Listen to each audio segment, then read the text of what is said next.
Hello everyone. Today we're going to be talking about Mesopotamia and how early civilizations developed in the Fertile Crescent. It's extremely important that you guys realize that everything that we're going to talk about connects from the Paleolithic era, the Neolithic Revolution.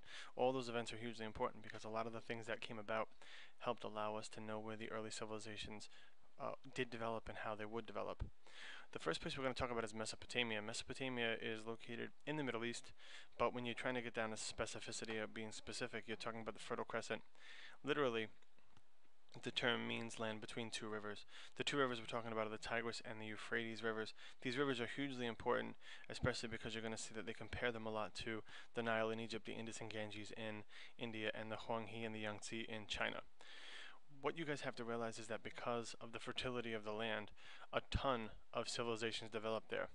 I only listed a few on this map. We have Acadia, Babylonia, Sumer. You have dozens more that all developed in this time. So what you really have to understand is that we're talking about very sophisticated civilizations, and Mesopotamia is one of the earliest we know about. The civilization itself developed very, very closely to Egypt and to India. So what you're going to see is that over the next couple of days when we talk about these groups, we're going to see that they do tend to share a lot of cultural similarities, a lot of religious similarities, a lot of similarities because of the diffusion that took place between these great civilizations. Sumeria is a little different than Egypt and India in the sense that it had city-states. City-states are hugely important because you're going to see that what this stands for is that all the central pieces of the city, the government, the religious center, all of that is located in the middle, and the outside of the city is where the farmers grew the crops and things like that. So that's what a city-state means. All of the different city-states, and if you guys can look at where it says Sumer on the map, that little pink area in between those two rivers, again being the Fertile Crescent, you can see that there's a number of different cities. All of them shared common characteristics, common language, common religion. But unfortunately, because of their closeness, they fought a lot as well. They couldn't come with one ruler. They fought quite extensively. But along with the fights, you also have a trade network that developed between Egypt, India, and the Fertile Crescent. One of the things that you guys really have to know is that when they're talking about the development of these civilizations, they need a government, a religion, a society. They need all of this stuff to be classified as a civilization. So one of the things you have to realize is that the government was a theocracy, which is where the religious leaders rule. But even though the religious leaders had some power, they were not tops in society. They still had a king, and they still had nobility, just like most civilizations. For their religion, they were polytheistic, which of course means, worship many gods, in this case 3,000. You're going to see that their development of this religion is going to pass on to so many other societies in the Middle East and the Fertile Crescent. Women were inferior, they wore veils. This is not something new. Middle Eastern culture have done this for thousands and thousands of years. All right. But you can see that women are revered. If you look in the upper right hand corner of this picture, you're going to see that this is a woman goddess. They are revered just as much as men, but unfortunately, when it comes down to social status, men were superior.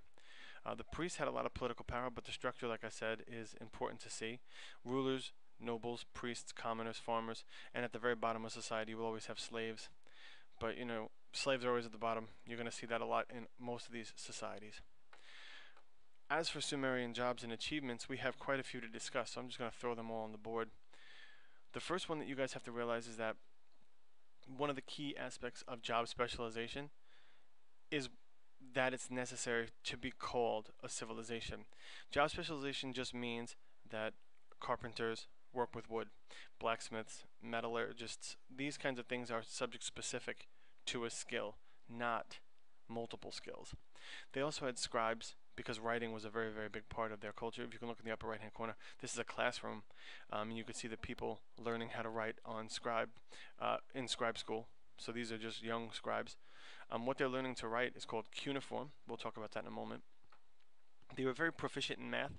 They created a number system, algebra, geometry. But one of the things that they're most important they studied for is their development of the wheel. The wheel, of course, hugely important to our society, but you have to understand that it was groundbreaking for when it was created. They used it for chariots, they used it for moving things. It was very, very important.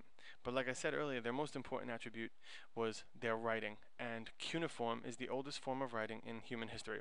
If you look in the bottom right hand corner, you can see a stylus in this man's hand, and they're actually writing it on clay tablets. What they're trying to do is write it down, and then afterwards, when they write down a story, whether it be tax records, whatever it is, and then they cook it, they bake it. They bake the clay, and it becomes permanent. That's actually how we know a lot about their culture. So if you look here on these pictures here, I'm going to put a couple of them up. This is what cuneiform looks like. There's many different versions of cuneiform. The one on the top is a more simplistic version. The one on the bottom is really, really, really advanced, and this is the one that we find a lot of. Here's an example. This is a clay tablet that was found in the Middle East. It is dated to well over 5,000 years old, but it's very interesting to see that they wrote in a very, very, very specific way, and some historians even today have a hard time deciphering what they're really writing. One of the things we did find is the story known as the Epic of Gilgamesh. This is a piece of it. You can see how it's shattered on the side. This story is the oldest written story, arguably, in human history. It tells the story of a great flood. Most people compare it to Noah's Ark. But what they're also known for is great sculptures, great art, great architecture. One of the things we're going to talk about now is their great architecture, which is, of course, called the ziggurat. The ziggurat is a step temple. A step temple meaning that the higher it was built, the closer the people felt to the gods, and there's still a lot of them that survive. This is an example of one that still survives in the Middle East. You could find them all over. Here is just a rendition of one. But you're going to see that the similarities that these buildings have to other areas around the world just make it more amazing to understand how sophisticated these early cultures were. So here's just a couple more pieces of their art that we found over the years, and it's just amazing to see how good they were at constructing and building arts and architecture and things like that. Alright. Unfortunately, like most things, Sumer falls. Okay? Sumer falls just the way a lot of other places do. Sometimes it just gets too big. Or a rival group from around, which is what happened in this case, a rival group from a neighboring side decides to take it over. We're talking about the Akkadians. There was a leader named Sargon. He's actually the only person from the Akkadians that you actually do need to know. He created the first empire, the Akkadians, that only lasted for 100 years, but you could see how large the Akkadian Empire was. It was enormous. No other empire was built at that time, and again, when empires rise that quickly, they also fall just as fast. So unfortunately for Sumer, they rose and fell. Just like the Akkadians, they rose and fell. But I want you guys to pay careful attention to this map, because what you're going to see is that every time an empire falls, another one builds on top of it. And that's because of the similarities and the commonalities between the groups that live there. Now we'll go into Babylon. Babylon is a very, very important empire, and again, it's located in the Fertile Crescent. The most famous person from Babylon is Hammurabi, and believe me when I say it, you need to know who Hammurabi was. If you look at this map here, you can see that the bright pink spot is where Babylon was. It literally took over exactly the territory that was left by the Akkadians. And like I said a moment ago, they build on what was already there. Alright, when we talk about Hammurabi, his most important contribution, obviously, is his law code. His law code is eye for an eye, tooth for a tooth. So basically, it's based on a cruel and harsh punishment system to basically deter people from actually committing crimes. The one thing that makes this law code a little different than most other ones is that it's based on social rank. So I'll give you an example. If a noble puts out a noble's eye, the punishment is eye for an eye. If unfortunately a lower class person, maybe a slave, puts out a noble's eye, the slave is put to death. So basically what they're talking about social rank, they're trying to explain that the higher you are in society,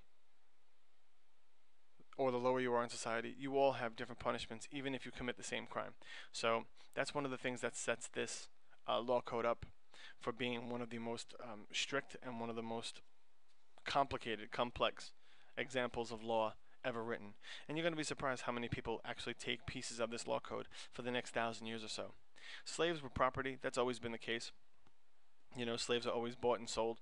But the one theory that we as a nation and other nations took is the fact that Hammurabi believed that you're innocent until proven guilty. So if you made a claim on someone and you couldn't prove it, you would face the penalty. You would get punished. Sometimes you would get killed. Alright, one of the most famous leaders from Babylon was a guy by the name of Nebuchadnezzar.